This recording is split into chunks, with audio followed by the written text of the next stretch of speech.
Arangkada na ang panibagong big-time rollback sa diesel at kerosene ngayong araw.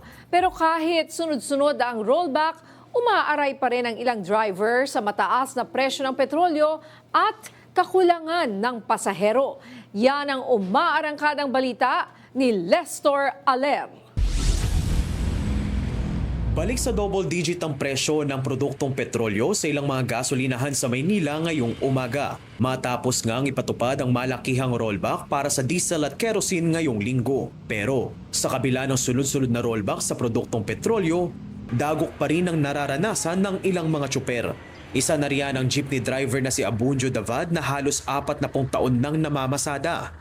Aniya, hindi muna siya nagpakarga ng petrolyo kaninang umaga dahil kailangan niya munang kitain upang may pangkarga ng diesel. Sa pagka-ngayon, isang ikot kong Guadalupe, 570. Pag hindi tumama ang biyahe, 500 lang isang ikot ko. Kaabuno pa. Sa sobrang mahal talaga ang diesel. Sumatotal, mula sa higit 3,000 pisong kita, umaabot sa mahigit 2,000 piso ang kanyang pinapakarga at 250 pesos lang ang naiuuwi sa kanyang pamilya dahil nagbabayad pa siya ng 800 pesos na boundary.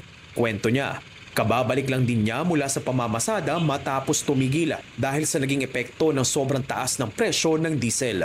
Dagdag pa niya na para may kitain ay nagtinda na lamang siya ng sigarilyo na inutang pa niya. Umutang ako ng 3,000. Binili ko ng sigarilyo. Titinda ako dyan. Inuulugan ko pa yung utang ko. Wala talagang natitira. Samantala, dahil sa matumal na bilang ng pasahero at dagdag presyo sa gasolina, nangangamba naman ang tricycle driver na si Danilo Importa na mabawasan na naman ang kanyang kita. Mula kasi sa dating kinikita na 500 pesos ay 200 pesos na lamang. Piktado yung pagtaas ngayon. Wala kayong piktado sa amin kasi nga, pati yung mga pasahero namin, parang kaunti na sumasakay ngayon dahil iba nagtitigil. Hindi kagaya no, malakas kami.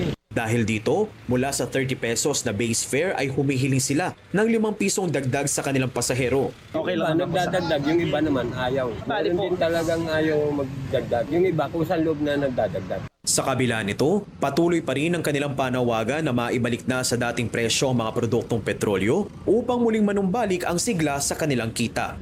Ako si Lester Aler ng PRTV News, nagseserbisyo para sa Pilipino.